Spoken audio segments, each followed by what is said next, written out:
ಕೊಡಗು ಧ್ವನಿ digital media, ಇದು ಕೊಡಗಿನ #1 ಯೂಟ್ಯೂಬ್ ಚಾನಲ್. ಸರ್, ಇವತ್ತು ಆನೆ ಮಾನವ ಸಂಘರ್ಷ ಏನು ಮಿತಿ ಮೀರ್ತಾ ಇದೆ.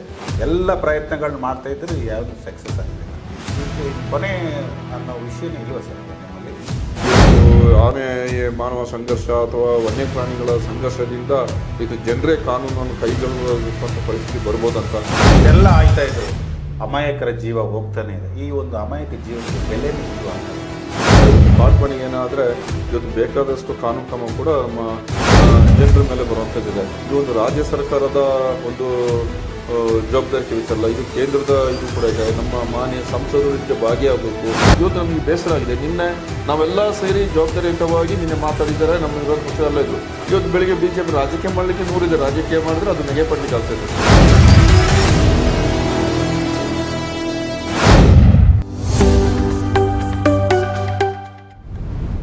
ನಮಸ್ಕಾರ ವೀಕ್ಷಕರೇ, ಇವತ್ತು ಸ್ಪೆಷಲ್ ಗೆಸ್ಟ್ನಲ್ಲಿ ತೀತೀರ ಧರ್ಮಜ ಉತ್ತಪ್ಪನವರಿದ್ದಾರೆ. ಕೊಡಗು ಜಿಲ್ಲಾ ಕಾಂಗ್ರೆಸ್ಸಿನ ಅಧ್ಯಕ್ಷರು, ಜೊತೆಗೆ ಗ್ಯಾರಂಟಿ ಅನುಷ್ಠಾನ ಸಮಿತಿಯ ಜಿಲ್ಲಾಧ್ಯಕ್ಷರಾಗಿ ಕಾರ್ಯನಿರ್ವಹಿಸ್ತಿದ್ದಾರೆ. ಸರ್, ಕಾರ್ಯಕ್ರಮಕ್ಕೆ ಸ್ವಾಗತ. ಸರ್, ಇವತ್ತು ಆನೆ ಮಾನವ ಸಂಘರ್ಷ ಏನು ಮಿತಿ ಮೀರ್ತಾ ಇದೆ. ಎಲ್ಲ ಪ್ರಯತ್ನಗಳನ್ನ ಮಾಡ್ತಾ ಇದ್ರು ಯಾವುದು ಸಕ್ಸಸ್ ಆಗ್ತಿಲ್ಲ. ಇದಕ್ಕೆ ಕೊನೆ ಅನ್ನೋ ವಿಷಯನೇ ಇಲ್ವ ಸರ್ ಈಗ ನಿಮ್ಮಲ್ಲಿ? ಆನೆ ಮಾನವ ಸಂಘರ್ಷಕ್ಕೆ ಕೊನೆ ಅಂತ ಹೇಳೋದು ನಾವು ಹೇಳಬೇಕಾದ್ರೆ, ಈಗ ನಾವೆಲ್ಲ ಜೊತೆ ಸೇರಿ ಅದಕ್ಕೆ ಇರುವಂಥ ಒಂದು ರೂಪರೇಷೆ ಮಾಡಿ ಇವತ್ತೇನು ವನ್ಯಜೀವಿಗಳ ಹಾವಳಿಗಳು ಇವತ್ತು ಜಾಸ್ತಿ ಆಗ್ತಿದೆ. ಈಗ ಒಂದು 20-25 ವರ್ಷಗಳಿಂದ ಇದು ಹೆಚ್ಚಿಗೆ ಕಾಣ್ತಿರೋದು.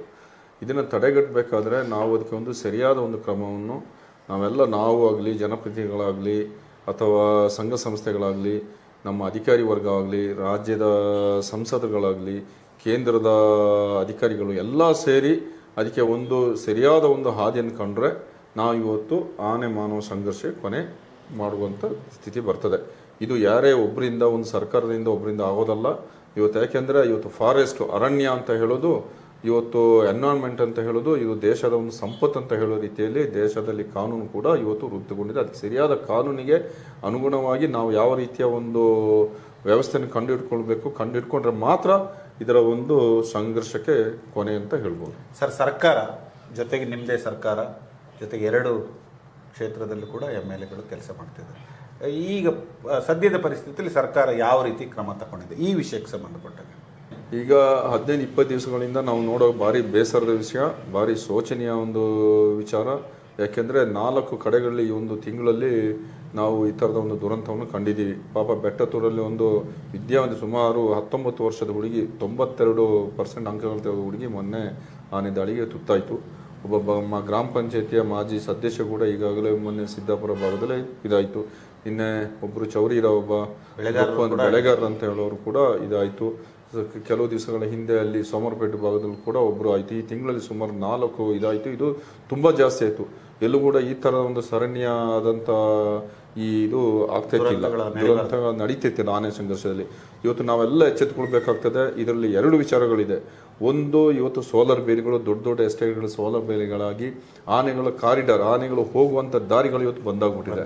ಅದು ಇವತ್ತೊಂದು ದೊಡ್ಡ ಇದು ಅವರವರ ಒಂದು ಪ್ರೊಟೆಕ್ಷನ್ ಇವತ್ತು ಅವರೆಲ್ಲ ಇದು ಮಾಡಿದೆ. ಅದರಿಂದ ಚಿಕ್ಕ ಬೆಳೆಗಾರರು ಮತ್ತು ಜನಸಂದಣಿ ಇರೋ ಜಾಗದಲ್ಲೂ ಕೂಡ ಆನೆಗಳು ಎಲ್ಲಿ ಹೋಗ್ಬೇಕಂತ ಗೊತ್ತಾಗದ ರೀತಿಯಲ್ಲಿ ಇವತ್ತು ಅವರು ಓಡಾಡುವಂಥ ವ್ಯವಸ್ಥೆ ಕೂಡ ಆಗಿದೆ. ಎರಡನೇದಾಗಿ ಈಗ ನಾವೆಲ್ಲ ಸೇರಿ ಅದಕ್ಕೆ ಯಾವ ರೀತಿಯ ಕಾರ್ಯಕ್ರಮ ರೂಪಿಸ್ಬೇಕಂತ ಹೇಳೋದು ನಮ್ಮೆಲ್ಲ ಚಿಂತನೆ ಇದೆ. ನಿನ್ನೆ ಕೂಡ ಆದಂಥ ಒಂದು ಘಟನೆಯಲ್ಲಿ ಎಲ್ಲರೂ ಸೇರಿದ್ದಾರೆ. ಎಲ್ಲ ಮಾಜಿ ಶಾಸಕಗಳಿದ್ರು, ಸಂಘ ಸಂಸ್ಥೆಗಳಿದ್ರು, ರೈತ ಸಂಘದವರು ಎಲ್ಲ ಇದ್ರು. ಅದ್ರ ಜೊತೆಗೆ ನಿನ್ನೆ ಆದ ಘಟನೆ ಆದಾಗಲೇ ಇವತ್ತು ನಾವು ಬಜೆಟ್ ಅಧಿವೇಶನ ನಡೆಯುವಾಗ ನಮ್ಮ ಶಾಸಕರುಗಳು ಅದ್ರ ಬಗ್ಗೆ ಮಾತಾಡಿದ್ದಾರೆ. ಇವತ್ತು ಆನೆ ಮಾನವ ಸಂಘರ್ಷ ಅಥವಾ ವನ್ಯಪ್ರಾಣಿಗಳ ಸಂಘರ್ಷದಿಂದ ಇದು ಜನರೇ ಕಾನೂನನ್ನು ಕೈಗೊಳ್ಳುವಂಥ ಪರಿಸ್ಥಿತಿ ಬರ್ಬೋದಂತ. ಅದು ಯಾವುದೋ ಒಂದು ಸರ್ಕಾರ ಪರವಾಗಿ ಇದು ಇಲ್ಲಿಯ ಪರಿಸ್ಥಿತಿಯನ್ನು ಅರಿತು ಇವತ್ತು ಆ ದಿವಸ ಮಾತಾಡಿದ್ವು. ಇವತ್ತು ಇಡೀ ಜನರ ನಮ್ಮೆಲ್ಲ ಭಾವನೆಗಳಿದೆ, ಎಲ್ಲ ಒಂದೇ. ಇವತ್ತು ಪರಿಹಾರ ಆಗಬೇಕಂತ ಹೇಳೋ ರೀತಿಯಲ್ಲಿ, ಇದಕ್ಕೆ ಕೊನೆಗೊಳ್ಬೇಕಂತ ಹೇಳೋ ರೀತಿಯಲ್ಲಿ ಮಾತಾಡಿದ್ದಾರೆ. ಅದರಿಂದ ಸರ್ಕಾರ ಇವತ್ತು ಸದ್ಯಕ್ಕೇನೋ ಪರಿಹಾರಗಳು ಅದು ಇದು ಕೊಡ್ತಾ ಇರ್ಬೋದು. ಅದು ಬರೀ ಒಂದು ಆ ಸಂದರ್ಭಗಳಷ್ಟೇ.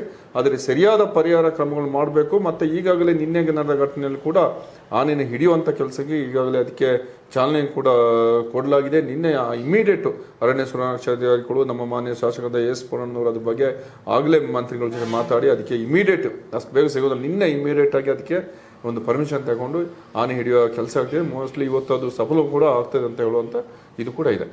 ಸರ್, ಈಗ ಇಷ್ಟೆಲ್ಲ ಆಯ್ತಾ ಇದ್ರು ಅಮಾಯಕರ ಜೀವ ಹೋಗ್ತಾನೆ ಇದೆ. ಈ ಒಂದು ಅಮಾಯಕ ಜೀವಕ್ಕೆ ಬೆಲೆನೇ ಇಲ್ವಾ ಸರ್? ಅಮಾಯಕ ಜೀವಕ್ಕೆ ನಿಜವಾಗಿ ಬೆಲೆ ಇದೆ. ಅದು ಯಾವುದೇ ಜೀವ ಆಗಲಿ ಪ್ರಾಣಿ ಆಗಲಿ ಎಲ್ಲದಕ್ಕೂ ಕೂಡ ಜೀವ ಅಂತ ಹೇಳೋದು ಎಲ್ಲರೂ ಒಂದೇ. ಅದರಲ್ಲೂ ಕಾಡು ಪ್ರಾಣಿಗಳ ವಿಚಾರದಲ್ಲಿ ಸರ್ಕಾರ ಕೂಡ ಅದರಲ್ಲಿ ಭಾರಿ ಎಚ್ಚರದಿಂದ ಇದೆ. ಒಂದು ಕಾಡು ಪ್ರಾಣಿ ಏನಾದರೆ ಇವತ್ತು ಬೇಕಾದಷ್ಟು ಕಾನೂನು ಕ್ರಮ ಕೂಡ ನಮ್ಮ ಜನರ ಮೇಲೆ ಬರುವಂಥದ್ದಿದೆ. ಆದರೆ ಇವತ್ತು ಕಾಡು ಪ್ರಾಣಿಗಳಿಂದ ಜನರಿಗೆ ಆಗುವಾಗ ಕಾನೂನಿನಲ್ಲಿ ಅದಕ್ಕೆ ಸರಿಯಾದ ಇದಿಲ್ಲ. ಅದು ಯಾರ ಮೇಲೆ ಅದನ್ನ ನಾವು ಬರ್ಸೋದಂತೂ ಗೊತ್ತಾಗೋದಿಲ್ಲ. ಆದರೆ ಕಾನೂನು ಕ್ರಮ ಅಂತೇಳಿ ಅಧಿಕಾರಿಗಳು ಕೂಡ ನಾವು ಹೊಣೆ ಮಾಡ್ತೀವಿ. ಆದರೆ ಅಧಿಕಾರಿಗಳು ಕೂಡ ಇವತ್ತಿನ ಕಾನೂನನ್ನ ಬಿಟ್ಟು ಹೋಗ್ಲಿಕ್ಕೆ ಆಗೋದಿಲ್ಲ. ಇವತ್ತು ದೇಶದಲ್ಲಿ NGOಗಳ ಒಂದು ಭಾರಿ ಇದಿದೆ. ಮತ್ತೆ ದೇಶದ ಪರಿಸರ ಖಾತೆಯಲ್ಲಿ ಅದಕ್ಕೆ ಆದಂತ ಒಂದು ಪ್ರತ್ಯೇಕವಾದ ನಿಯಮ ಇದೆ, ಫಾರೆಸ್ಟ್ ನಿಯಮ ಇದೆ. ಇದು ಒಂದು ರಾಜ್ಯ ಸರ್ಕಾರದ ಒಂದು ಜವಾಬ್ದಾರಿಕೆ ವಿಚಾರ ಅಲ್ಲ, ಇದು ಕೇಂದ್ರದ ಇದು ಕೂಡ ಇದೆ. ನಮ್ಮ ಮಾನ್ಯ ಸಂಸದರು ಇದಕ್ಕೆ ಭಾಗಿಯಾಗಬೇಕು. ಇದರಲ್ಲಿ ತಮ್ಮ ಏನು ಜವಾಬ್ದಾರಿಕೆ ಅಂತ ಕೂಡ ಹೇಳಬೇಕಾಯ್ತು. ಇವತ್ತು ಏನಾದರೂ ಒಂದು ರಸ್ತೆ ಮಾಡಬೇಕಾದ್ರೆ ಫರ್ವೇಜ್ ಅಂತಿದೆ, ಅದ್ರ ಮೂಲಕ ಆನ್ಲೈನಲ್ಲಿ ನಾವು ಒಂದು ರಸ್ತೆ ಪರ್ಮಿಷನ್ ಅದು ಕೇಂದ್ರದಿಂದ ಬರಬೇಕಾಗುತ್ತೆ, ಪರಿಸರ ಖಾತೆಯಿಂದ. ಸೊ ಇಂಥದ್ದೆಲ್ಲ ತುಂಬ ತೊಡಗಳಿದೆ. ಅದನ್ನೇ ಅವನೊಬ್ಬ ಶಾಸಕನೋ ಒಬ್ಬ ಮಂತ್ರಿಯೋ ದಿಢೀರಂತ ನಾನು ಅದನ್ನ ಚೇಂಜ್ ಮಾಡ್ಬಿಡ್ತೀನಿ ಅಂತ ಹೇಳಲಿಕ್ಕೆ ಭರವಸೆ ಕೊಡ್ಲಿಕ್ಕೆ ಆಗೋದಿಲ್ಲ. ಎಲ್ಲ ಇದನ್ನು ಪರಿಮಿತಿಲಿ ಇಟ್ಕೊಂಡೇ ಇದನ್ನ ಕೆಲಸ ಮಾಡಬೇಕಾಗ್ತದೆ.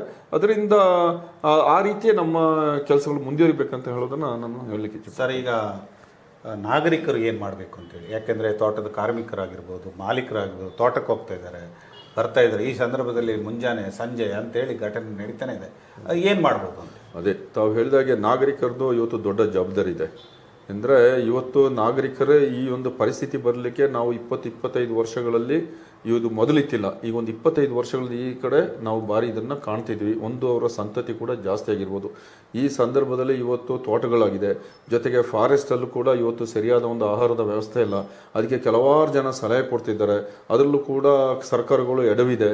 ಅದು ಕೇಂದ್ರ ಸರ್ಕಾರ ಆಗಲಿ, ಅದರ ಕಾನೂನು ಇದೆ, ಏನೋ ಬಯೋಡೈವರ್ಸಿಟಿ ಅಂತ ಹೇಳ್ತಾರೆ, ಅಂದರೆ ಅಲ್ಲೇ ಅದರಲ್ಲೇ ಮರಗಳು ಬೆಳೀಬೇಕು. ಅದಕ್ಕೆ ಆ ಥರದ ಒಂದು ಕಾನೂನು ಕೂಡ ಇದೆ. ಅದು ಅದರಿಂದ ಅದಕ್ಕೆ ಹೊಸದಾಗಿ ಒಂದು ಯಾವ ರೀತಿಯ ಒಂದು ಅವಾಗ ಆಹಾರಗಳನ್ನ ರೂಪಿಸಬೇಕು, ಆಹಾರಗಳನ್ನ ಅವರಿಗೆ ಬೆಳೆಯುವಂಥ ಒಂದು ಕೆಲಸವನ್ನು ಸರ್ಕಾರ ಅದಕ್ಕೆ ಒಂದು ಹೊಸ ಕಾನೂನು ಅಥವಾ ಅದಕ್ಕೆ ಏನು ಮಾಡಬೇಕಂದ್ರೆ ಈಗಾಗಲೇ ನಾವು ನಿನ್ನೆ ಕೂಡ ಆ ಘಟನೆ ನಡೆದಾಗ ಎಲ್ಲರೂ ಇದ್ರು, ಸಂಘಟನೆಗಳಿದ್ರು, ಮಾಜಿ ಶಾಸಕರು, ಜನಪ್ರತಿನಿಧಿಗಳು, ನಮ್ಮ ಸರ್ಕಾರದವರು ಇದ್ರು, ಎಲ್ಲರೂ ಇದ್ರು. ಎಲ್ಲ ಕೂಡಿ ಏನಂದ್ರೆ ಎಲ್ಲ ಸೇರಿ ಅದಕ್ಕೆ ಒಂದು ಒಮ್ಮತಕ್ಕೆ ಬಂದು ಯಾವ ರೀತಿ ಒಂದು ರೂಪರೇಷೆ ಮಾಡಬೇಕು. ಅದರಲ್ಲೂ ಪ್ರತ್ಯೇಕವಾಗಿ ಕೊಡಗು ಒಂದು ಗುಡ್ಡಗಾಡು ಪ್ರದೇಶ, ಅಲ್ಲಿ ಆ ಸುಲಭದಲ್ಲಿ ಆನೆಯನ್ನು ತಡೆ ಹಿಡಿಯೋಕ್ಕಾಗೋದಿಲ್ಲ. ಕಂದಗ ನಿರ್ಮಿಸೋಕೆ ಕೆಲವೊಂದು ಕಡೆಗಳು ಆಗೋದಿಲ್ಲ, ಬರೆಗಳಿರ್ತದೆ. ಒಂದೊಂದು ಕಡೆಗಳಲ್ಲಿ ನಾವು ಬ್ಯಾರಿಕೇಡು ಹಾಕ್ಲಿಕ್ಕೆ ಆಗೋದಿಲ್ಲ. ಇದಕ್ಕೆ ಒಟ್ಟಾರೆಯಾಗಿ ನಾವು ಯಾವ ರೀತಿಯ ಒಂದು ಜವಾಬ್ದಾರಿಯನ್ನು ತಗೊಳ್ಬೇಕು ಮತ್ತು ಯಾವ ರೀತಿ ಮಾಡ್ಬೇಕಂತ ಹೇಳೋ ಒಂದು ಇದಕ್ಕೆ ನಾವೆಲ್ಲ ಸೇರಿ ಕೂತು ಅಧಿಕಾರಿ ವರ್ಗ ಸೇರಿ ಮಾಡುವಂತ ಹೇಳುವಂತ ಇದು ಕೂಡ ಬಂದಿದ್ವಿ. ಜೊತೆಗೆ ನಾನು ಇನ್ನೊಂದು ಮುಖ್ಯವಾಗಿ ನಾಗರಿಕರು ಇಂಥ ಒಂದು ಪರಿಸ್ಥಿತಿ ಬಂದಿದ್ರಿಂದ ಇವತ್ತು ಭಾರಿ ಎಚ್ಚೆತ್ಕೊಳ್ಬೇಕಾಗ್ತದೆ. ರಾತ್ರಿ ಆದಾಗ ಆದಷ್ಟು ಬೇಗ ಮನೆ ಸೇರ್ಕೊಳ್ಬೇಕು. ಮತ್ತು ತೋಟದ ಮಾಲೀಕರಾಗಲಿ, ತೋಟದಲ್ಲಿರೋ ಕೆಲಸಗಳಾಗಲಿ ಹೋಗೋ ಒಂದು ಮೊದಲೇ ಅದ್ರ ಬಗ್ಗೆ ಒಂದು ಇವತ್ತು ಮೆಸೇಜ್ಗಳು ಕೆಲವೊಂದು ಕಡೆ ಅದಕ್ಕೆ ಆನೆಗಳ ಓಡಾಟದ ಬಗ್ಗೆ ಕೂಡ ಫಾರೆಸ್ಟ್ ಅವರು ಇದು ಕೊಡ್ತಿದ್ದಾರೆ. ದಯವಿಟ್ಟು ಬೆಳಿಗ್ಗೆ ಎಲ್ಲರೂ ಆ ಮೆಸೇಜನ್ನು ನೋಡುವಂಥ ಒಂದು ಪರಿಸ್ಥಿತಿ ಆಗೋದಿಲ್ಲ. ಒಂದೊಂದ್ಸಲ ಒತ್ತಡ ಇರೋ ನಾವು ಮರ್ತು ಹೋಗ್ತೀವಿ. ಆದರೂ ಇದನ್ನೊಂದು ಟೈಮ್ ಟೇಬಲ್ ಇಟ್ಕೊಂಡು ಬೆಳಿಗ್ಗೆ ಮೊದಲಾಗಿ ಆನೆ ಹಾವಳಿ ಇರೋ ಜಾಗಗಳಲ್ಲಿ ಅದನ್ನು ನೋಡ್ಕೊಳ್ಬೇಕಾಗ್ತದೆ. ಮತ್ತೆ ಸ್ವಲ್ಪ ಅದನ್ನ ತಿಳ್ಕೊಂಡು ಜನರು ಓಡಾಡುವಂಥ ಎಚ್ಚರ ವಹಿಸಬೇಕು. ಶಾಲೆಗೆ ಹೋಗೋ ಮಕ್ಕಳಿದ್ದಾರೆ, ಅದನ್ನ ಎಚ್ಚರ ವಹಿಸಿ ಅದಕ್ಕೆ ಸರಿಯಾದ ಒಂದು ಸೆಕ್ಯೂರಿಟಿ ಮೇಲೆ ಹೋಗ್ಲಿಕ್ಕೋ ಏನಾದರೂ ಇದು ನೋಡ್ಕೊಂಡು ಗುಂಪಾಗಿ ಸಿಂಗಲ್ ಹೋಗೋದನ್ನ ಅವಾಯ್ಡ್, ಸಿಂಗಲ್ ಎಲ್ಲ ಹೋಗಬಾರ್ದು, ಗುಂಪಾಗಿ ಹೋಗ್ಬೇಕು. ಯಾಕೆಂದ್ರೆ ಏನೇ ಆಗಲಿ ಇದನ್ನ ಯಾವಾಗಲೂ ಇದು ಮಾಡ್ತಾ ಇರ್ಲಿಕ್ಕೆ ಆಗೋದಿಲ್ಲ. ಆದ್ರೆ ಇದಕ್ಕೆ ಒಂದು ಪರಿಹಾರ ಕಂಡುಹಿಡಿಯೋ ಕೆಲಸ ನಾವೆಲ್ಲ ಜವಾಬ್ದಾರಿಕೆ ಇದೆ. ಅದು ಸರ್ಕಾರ ಇರ್ಬೋದು, ವಿರೋಧ ಪಕ್ಷ ಇರ್ಬೋದು, ಸಂಘಟನೆ ಇರ್ಬೋದು, ಇನ್ನೊಂದಿರ್ಬೋದು. ಇದು ಯಾರ ಮೇಲೆ ತಪ್ಪು ಹೇಳಕ್ ಆಗೋದಿಲ್ಲ. ಇವತ್ತು ನಮಗೆ ಬೇಸರ ಆಗಿದೆ. ನಿನ್ನೆ ನಾವೆಲ್ಲ ಸೇರಿ ಜವಾಬ್ದಾರಿಯುತವಾಗಿ ನಿನ್ನೆ ಮಾತಾಡಿದ್ದಾರೆ. ನಮ್ಮ ವಿರೋಧ ಪಕ್ಷದಲ್ಲ ಇದ್ರು. ಇವತ್ತು ಬೆಳಿಗ್ಗೆ ಬಿಜೆಪಿ ರಾಜಕೀಯ ಮಾಡ್ಲಿಕ್ಕೆ 100 ಇದೆ. ರಾಜಕೀಯ ಮಾಡಿದ್ರೆ ಅದು ನೆಗೆ ಪಡ್ಲಿಕ್ಕೆ ಆಗ್ತದೆ ಅಷ್ಟೇ. ಇಂಥ ವಿಚಾರಗಳು ರಾಜಕೀಯ ಮಾಡೋದು ಅದು ನೆಗೆ ಪಡ್ಲಿಕ್ಕೆ ಆಗ್ತದೆ. ಯಾಕೆ ನಿನ್ನೆಲ್ಲ ಮಾತಾಡಿ ಇವತ್ತು ಹೋಗಿ ಶಾಸಕರ ಮೇಲೆ ದಿಕ್ಕರೆ ಒಬ್ಬ ಶಾಸಕ ಬಂದು ಆನೆ ಹಿಡಿಲಿಕ್ಕೆ ಆಗ್ತದೆ. ಕಾನೂನನ್ನ ಬಿಟ್ಟು ಮಾಡ್ಲಿಕ್ಕೆ ಆಗೋದಿಲ್ಲ. ನಿನ್ನೆ ಅವರ ಪರಿಮಿತಿಯನ್ನು ಬಿಟ್ಟು ಅವ್ರು ಮಾತಾಡಿದ್ದಾರೆ ಸೆಷನ್ ಅಲ್ಲಿ. ನಿನ್ನೆ ಏನು ಆದಾಗಲೇ ಹೇಳಿದ್ದಾರೆ, ಜನರು ಇವತ್ತು ಕಾನೂನು ಕೈ ತಗೊಳ್ಬೇಕಂತ ಪರಿಸ್ಥಿತಿ ಇದೆ, ಇದಕ್ಕೆ ಒಂದು ಪರಿಹಾರ ಮಾಡಬೇಕು, ಕ್ಯಾಬಿನೆಟ್ ಒಂದು ತೀರ್ಮಾನ ಬೇಕು, ಬುದ್ಧಿವಂತರು NGOsಗಳು ಇವ್ರನ್ನ ಸೇರಿಸಿ ಒಂದು ವ್ಯವಸ್ಥೆ ಬರ್ಬೇಕಂತ ಹೇಳಿದ್ದಾರೆ. ಇವತ್ತು ಬೆಳಿಗ್ಗೆ ಗೇಟ್ನ ಹೊಡೆಯೋದು, ಇನ್ನೊಂದು ಮಾಡೋದು, ಅಥವಾ ಅಧಿಕಾರಿಗಳನ್ನ ಬೇಕಾದ್ರೆ ಅವ್ರ ಜೊತೆ ಅವರಿಗೆ ಒಂದು ಇದು ಕೊಡ್ಲಿಕ್ಕೆ ಮಾಡಿ ಶಾಸಕರನ್ನ ಬೈಯೋದು, ಸರ್ಕಾರನ ಬೈಯೋದು. ಸರ್ಕಾರ ಇದಕ್ಕೆ ಸರಿಯಾಗಿ ತಗೊಂಡಿದ್ದಾರೆ. ಮೊನ್ನೆ 1200 ಕೋಟಿ ರೂಪಾಯಿ ಅಷ್ಟು ಇದನ್ನು ಕೂಡ ಬ್ಯಾರಿಕೇಡ್ ಇಟ್ಟಿದ್ದಾರೆ. ಸಾಲದ ಇರ್ಬೋದು, ಬಟ್ ಅದಕ್ಕೆಲ್ಲ ಒಂದು ರೂಪರೇಷೆ, ಅದಕ್ಕೆ ಒಂದು ಸಪರೇಟ್ ಒಂದು ಬಜೆಟ್ ಮಾಡೋ ರೀತಿಯಲ್ಲಿ ನಾವು ಒತ್ತಾಸೆ ಮಾಡುವ. ಅದು ಬಿಟ್ಟು ಸುಮ್ಮನೆ ಹೋಗಿ ರಾಜಕೀಯ ಮಾಡ್ಲಿಕ್ಕೆ ಅಂತ ಅಂತ ಹೇಳಿ ಶೋ ಆಫ್ ಕೊಡಕ್ಕೆ ಅಂತ ಗೇಟ್ ಹೊಡೆಯೋದು, ಇದು ಮಾಡೋದು ಅಂತ ಹೇಳಿದ್ರೆ ಅದಿಲ್ಲ. ಮಾಡೋ ಯಾವ ಇದಕ್ಕೆ ಮಾಡಬೇಕು ಪ್ರತಿಭಟನೆ ಮಾಡಿ ನಾ ಇಲ್ಲ ಅಂತ ಹೇಳೋದಿಲ್ಲ. ಬಟ್ ಇದು ಇವತ್ತು ಮಾಡಿದಂಥ ಪ್ರತಿಭಟನೆ ನಿನ್ನೆ ಅಷ್ಟು ಜವಾಬ್ದಾರಿ ಅಂತ ಮಾತಾಡಿ ಇವತ್ತು ಮಾಡಿದ್ರೆ ಒಂಥರ ಸಂಕುಚಿತ ಮನೋಭಾವದ ಒಂದು ಚಿಕ್ಕ ವಿಷಯ. ನನಗೆ ಬಾರಿ ಇವತ್ತಿನ ಪ್ರತಿಭಟನೆ ನೋಡಿದ್ರೆ ಒಂಥರ ಬೇಸರ ಆಯಿತು. ಇದು ಯಾರೋ ಮಾಡಿದಂಥ ತಪ್ಪಲ್ಲ, ಇನ್ನೊಂದಲ್ಲ. ಇದು ಇವತ್ತು ಇದರಲ್ಲಿ ನೇಚರಲ್ಲೇ, ಪ್ರಕೃತಿಯಲ್ಲೇ ಆಗ್ತಿರುವಂಥ ವ್ಯವಸ್ಥೆ.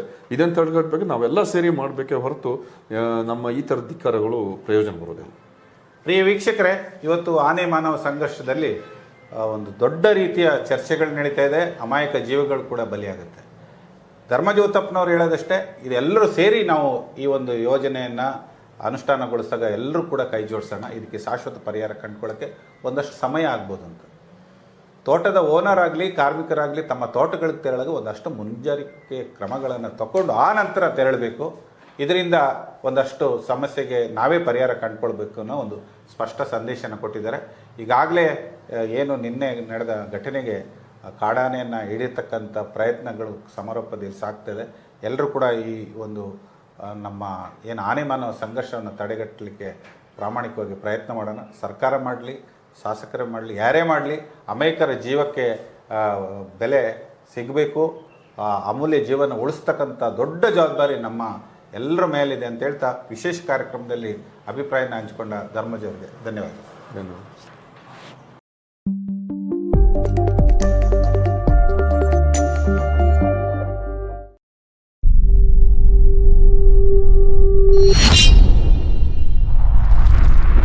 ಕೊಡಗು ಧ್ವನಿ ಡಿಜಿಟಲ್ ಮೀಡಿಯಾ, ಇದು ಕೊಡಗಿನ ನಂಬರ್ 1 ಯೂಟ್ಯೂಬ್ ಚಾನಲ್.